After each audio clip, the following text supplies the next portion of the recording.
I'm going to show you how you can easily fix Tapswap not opening. First, locate the Telegram application on your mobile device.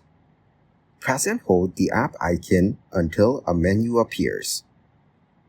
Then, tap on App Info to access the app settings. In the App Info section, find the Force Stop button and tap on it. This will close the app completely, which can help resolve any issues.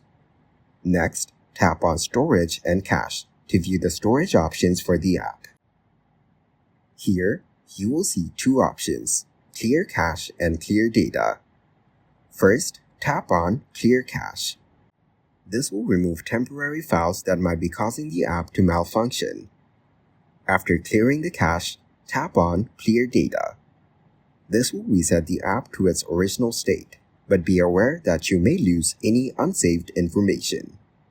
Once you've completed these steps, go back to your home screen and reopen the Telegram app. Try accessing Tapswap again to see if the issue has been resolved.